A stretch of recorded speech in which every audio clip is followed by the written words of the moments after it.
سنیے اب یہ ایک نئی بات لاتے ہیں، سنیے جرجس صاحب۔ 12 ربیع الاول اس مہینے کو صرف خوشی کا مہینہ ہی نہیں بنانا، اگر اس مہینے میں سورج چمکا تھا تو اسی مہینے میں سورج غروب بھی ہوا تھا، اس لیے خوشیاں اتنی نہ منانا کہ غروب ہونے کا، انتقال ہونے کا غم بھول جاؤ۔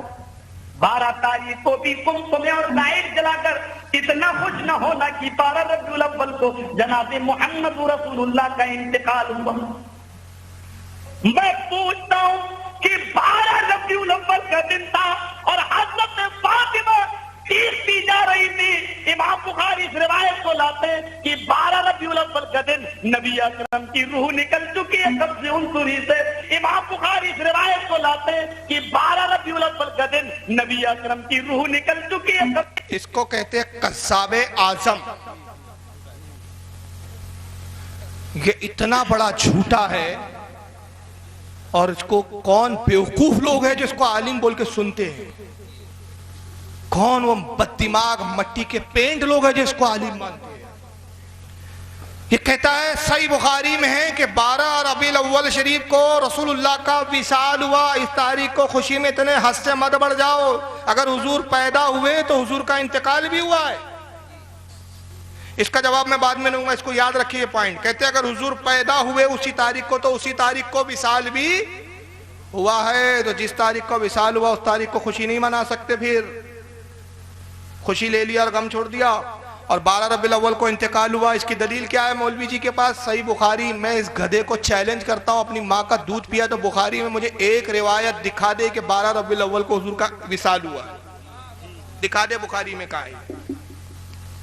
حدیث کے نام پر جھوٹ گڑتا ہے، بے شرم بے حیا۔ اللہ جانے کیسا بدبخت ہے، اس کا کیا ہوگا میں سمجھ نہیں پاتا ہوں۔ کیسی موت مرے گا کہ اس کی موت دیکھ کے کتے بھی بولیں گے یار اتنی بری موت ہم بھی نہیں مرے تھے، ہماری برادری کا بھی کوئی ایسا نہیں مرتا جیسے یہ مرا۔ کیسے مرے گا یہ اللہ جانے۔ بولو آمین۔ اس سور کی موت مرے، آمین۔ سور اس کی موت کو دیکھ کے اپنی موت کو اچھا سمجھے کہ بھئی ہماری موت اس سے اچھی ہوتی ہے۔ یہ وہ خبیث کی اولاد ہے۔ اتنا بڑا جھوٹا ہے، ایک کتاب جھوٹی بیان کرتا ہے، حالانکہ ابھی موضوع نہیں ہے، لیکن کیونکہ اس کے یہاں چاہنے والے بہت ہیں، کچھ چھپے چھاپے بیٹھے ہوں گے، بیٹھے ہوں ریکارڈ کرتے ہوئے ابا جان کے بارے میں ہو رہا ہے کچھ۔ ایک کہتا ہے کہ بریلیوں کی ایک کتاب ہے سیرت غوث، اور اس کتاب کے اندر لکھا ہوا ہے کہ غوث پاک اپنی ماں کے پیٹ میں تھے، 7 مہینے کا حمل تھا غوث پاک کی والدہ کا۔ غوث پاک کی ماں جنگل اکیلے جا رہی تھی، ایک شخص نے دیکھا وہ بڑی خوبصورت اور حسین تھی، اس کا دل آ گیا معاذ اللہ استغفر اللہ، اس نے غوث پاک کی ماں کی عزت لوٹنے کے لیے ان کے کپڑے پھاڑے۔ تصور کرو یار، غوث پاک کی ماں کے لیے جنگل جائیں گے؟ وہ خاتون جس نے کسی غیر محرم کو کبھی نہ دیکھا ہو، غیر محرم سے کبھی بات نہ کی ہو، آپ علماء سے سننا کہ ان کی شادی کا واقعہ کیا ہے، اسی میں چیزیں آئی ہے کہ جب ان کی شادی ہوئی تھی حضرت شیخ ابو صالح سے، تو اسی شرط پر ان کے سسر نے آزمایا تھا، کہا میری بیٹی کا حال یہ ہے، اسی بیٹی سے نکاح کرنا چاہوں گے؟ اے ابو صالح پہلے سمجھ لو میری بیٹی میں کچھ عیب ہے۔ تو ابو صالح نے پوچھا غوث پاک کے والد نے، بڑا لمبا واقعہ ہے، وقت نہیں ہے، سننا اب علماء سے بعد میں، تو کہا میری بیٹی میں عیب ہے، بعد میں شکایت نہ کرنا۔ کہا حضور بتائے کیا عیب ہے؟ کہا عیب یہ ہے کہ میری بیٹی آنکھوں سے اندھی ہے۔ ان سے ایک قصور ہو گیا تھا، انہوں نے قصور سمجھا، حالانکہ شرعاً قصور بھی نہیں تھا، وہ دھوکے سے ان کے باغ کا سیب کھا لیا تھا، اس کی معافی کے لیے آئے تھے وہ، 1 سال ان کے باغ کی رکھوالی کی مفت میں، اور اس کے بعد بھی انہوں نے ان کے جو سسر تھے حضرت عبداللہ سمی رحمت اللہ علیہ غوث پاک کے نانا، معاف نہیں کیا۔ انہوں نے دیکھا 1 سال میں اس نوجوان کی دیانت داری، ایمانداری، عبادت، ریاضت، مجاہدہ، بڑے متاثر ہوئے اور ارادہ کر لیا کہ اپنے بیٹی اسی کے نکاح میں دے کے اپنا داماد بناؤں گا۔ تو اب آخری مرتبہ کیسے آزمایا؟ کہا میری بیٹی میں عیب ہے، نابینا ہے آنکھوں سے۔ کہا حضور تب بھی مجھے منظور ہے، بس شرط یہ ہے کہ آپ مجھے معاف کر دیں، قیامت کی پکڑ سے میں بچ جاؤں۔ کہا ایک عیب اور ہے سن لو، وہ منہ سے گونگی ہے۔ کہا تب بھی منظور ہے۔ کہا وہ کانوں سے بہری ہے، تب بھی منظور ہے۔ کہا ہاتھوں سے لولی ہے، کہا تب بھی منظور ہے۔ کہا پیروں سے لنگڑی ہے، کہا تب بھی مجھے منظور ہے۔ کہا ابو صالح بڑے عجیب نوجوان ہو، اتنے حسین ہو، 1 سے 1 لڑکیاں تمہیں نکاح کے لیے مل سکتی ہے، صرف 1 سیب کی معافی کے لیے تم اس تک بات پہ راضی ہو گئے کہ لنگڑی، لولی، اندھی، بہری، کانی، ان سب لڑکی سے نکاح کرنا چاہتے ہو، ایسی لڑکی سے؟ کہا ہاں حضور اگر اس کے عوض بھی آپ معاف کر دے تو یہ سودا سستا ہے۔ جب نکاح ہوا حضرت شیخ ابو صالح اپنے بیوی کے کمرے میں گئے تو الٹے پیر بھاگ کر آ گئے۔ حضرت عبداللہ سمعی نے پوچھا کیا ہوا نوجوان، بیوی کے کمرے سے کیوں بھاگ کے آئے؟ کہا حضور معلوم ہوتا ہے دلہن بدل گئی ہے، یہ تو بڑی حسین و جمیل حسن کا پیکر ہے۔ میں کمرے میں داخل ہوا، سلام کیا تو اس نے جواب دیا، اس سے ثابت ہوا کہ وہ گونگی نہیں۔ میں نے گھونگٹ اٹھایا، اس نے نگاہ اٹھا کے میری طرف دیکھا، مطلب وہ آنکھوں سے اچھی ہے۔ گھونگٹ کو جب میں اٹھایا شرم کے مارے اس نے اپنے گھونگٹ کو پکڑنا چاہا تو مطلب ہاتھوں سے لولی نہیں ہے، اور یقیناً جب بستر تک چل کر آئی ہے تو پیروں سے لنگڑی نہیں ہے، میرے سلام کو سنا تو بہری نہیں ہے، بڑی حسین و جمیل خاتون ہے یہ، بڑی حسین و جمیل دوشیزہ ہے۔ سرکار معلوم ہوتا ہے کسی اور کی دلہن نے غلطی سے میرے کمرے میں پہنچا دی گئی ہے۔ حضرت عبداللہ مسکرائے، کہا نوجوان یہ تمہاری ہی بیوی ہے، صحیح دلہن تمہارے پاس آئی ہے، یہ میری ہی بیٹی ہے۔ کہا حضور آپ نے تو کہا اندھی ہے، لولی ہے، لنگڑی ہے، کانی ہے، یہ معاملہ کیا ہے؟ کہا سنو میں نے جو کہا صحیح کہا، آنکھوں سے اندھی اس لیے کہا کہ آج تک کسی غیر مرد کو اس نے دیکھا نہیں ہے، کانوں سے بہری اس لیے ہے آج تک کسی غیر مرد کی آواز کو اس نے سنا نہیں ہے، لولی اس لیے ہے کہ خلاف شرع کام کے لیے کبھی اس کا ہاتھ بڑھا نہیں ہے، پیروں سے لنگڑی اس لیے کہ خلاف شرع کام کی طرح وہ کبھی گئی نہیں ہے۔ اے نوجوان میری بیٹی اتنی نیک اور پارسا ہے کہ اپنے وقت کی رابعہ بصریہ ہے، اس کے لیے تمہاری جیسے نوجوان کی ضرورت ہے۔ بے شک بے شک، اللہ کا شکر ہے کہ اس نے حق حقدار تک پہنچا دیا۔ ان کے شکم سے ایسی مقدس خاتون کے شکم سے غوث پاک پیدا ہوئے، اور یہ خبیث سور بولتا ہے کہ ان کی ماں جنگل جا رہی تھی، ایک شخص نے دیکھا تو صاحب وہ ان کے حسن پر فدا ہو گیا اور ان کی عزت لوٹنے کے لیے کپڑے پھاڑے۔ غوث پاک اپنی ماں کے پیٹ میں دیکھ کر آگ بگولا ہو رہے تھے، میری ماں کی عزت لوٹ رہا ہے۔ غوث پاک سے برداشت نہیں ہوا، پیٹ پھاڑ کر باہر نکل گئے غوث پاک اور اس کو قتل کر دیا تلوار سے، اور پھر دوبارہ پیٹ کے اندر چلے گئے۔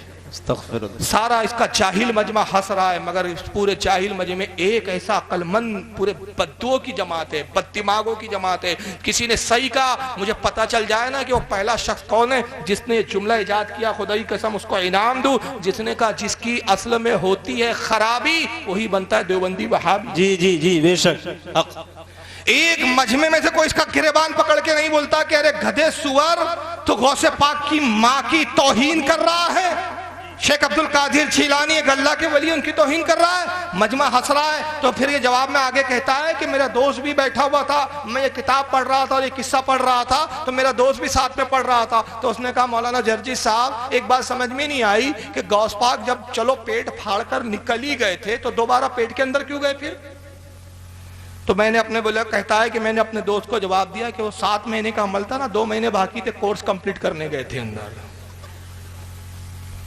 معاذ اللہ 9 سال ہو گئے اس کو بولتے بولتے کہ اپنی ماں کا دودھ پیا ہے، غیرت مند ماں کا بیٹا ہے، تو کتاب دکھا میں، مگر نہ کتاب دکھانے کے لیے تیار نہ سامنے آنے کے لیے تیار، اور اب یہاں نوٹنکی کر رہا ہے۔ اور رسول اللہ کا وصال 12 ربیع الاول کو ہوا، بخاری میں ماں کا دودھ پیا تو بخاری میں دکھا دے کہاں ہے؟ کچھ تو دکھا۔ جھوٹ بولنے میں تو نے اپنے باپ ابلیس کو اتنا پیچھے چھوڑ دیا کہ جب تو تقریر کرنے بیٹھتا ہے ابلیس دور کھڑے ہو کے دیکھتا ہے تجھے، دانتوں میں انگلی دبا کے کہتا ہے میرے شہزادے میرے بیٹے تو نے ترقی کتنی کی کہ مجھے بھی پیچھے چھوڑ دیا۔ اتنا جھوٹ تو میں نے بھی نہیں بولا کبھی جتنا تو بولتا ہے۔ حد ہوتی ہے یار جھوٹ بولنے کی، ممبر پہ بیٹھ کے جھوٹ بولتا ہے۔ چیلنج کر رہا ہوں اس کے چاہنے والوں سے، اپنے باپ جرجیس کو بلاؤ اور مجھے بلاؤ، یہ بیٹھنے کے لیے تیار ہو جائے نا، اگر اسی زمین پر بیٹھنے کے لیے تیار ہو جائے خدا کی قسم اپنے خرچ پر، اپنے کرائے پر، اپنے پیسوں سے آؤں گا۔ جی جی بے شک۔ کوئی کرایہ نہیں لوں گا آپ سے، کوئی پیسہ نہیں لوں گا، نہ کھانے کی مجھے آپ کی ضرورت ہے۔ بلاؤ تو بلاؤ اس بے غیرت کو، ہمارے سوالوں کے جواب دے، کہاں ہے بخاری میں دکھائے۔ یاد رکھیے 12 ربیع الاول پر علماء کے درمیان بہت اختلاف ہے، علماء کا اس پر اتفاق نہیں کہ 12 ربیع الاول کو حضور صلی اللہ علیہ وسلم کا وصال ہوا، اس پر اتفاق ہی نہیں ہے۔ بعض علماء کے نزدیک 12 تاریخ تو ربیع الاول کی چھوڑیے، ربیع الاول مہینہ بھی نہیں ہے، مہینہ بھی دوسرا بتاتے ہیں۔ خود مولوی اشرف علی تھانوی نے اپنی الافادات الیومیہ کے اندر بیان کیا کہ ربیع الاول کا مہینہ تک وصال کا نہیں ہے، اور کہتا مجھے خود حیرانی ہے کہ یہ عوام میں مشہور کہاں سے ہو گیا 12 تاریخ وصال کی، کسی حساب کسی تاریخ کی کتاب سے یہ تاریخ نہیں بنتی۔ تھانوی تک جیسا آدمی حیران ہے، اس پر علماء کا اتفاق نہیں ہے۔ مگر پبلک کو گمراہ کرنے کے لیے دیکھو صاحب تم 12 ربیع الاول مناتے ہو، اس دن تو پیدائش پر اختلاف ہے، انتقال پر اختلاف نہیں ہے، الٹا چھوڑ کوتوال کو ڈانٹے۔ وحشت میں ہر نقشہ الٹا نظر آتا ہے، مجنوں نظر آتی ہے، لیلا نظر آتا ہے۔ جی بے شک بے شک، یہ حالت ان کی ہے، یعنی جس پر جمہور کا اجماع ہے، جمہور کا اجماع ہے کہ حضور کی پیدائش 12 ربیع الاول ہے، تو اس کو کہتے ہیں اختلاف ہے، اور جس پر اختلاف ہے کہ 12 تاریخ حضور کی وصال کی تاریخ نہیں، اس پہ کہتے ہیں اجماع ہے۔ اب اور ذرا سن لیے ایک صاحب کو، وہ بھی یہی بات کہہ رہے ہیں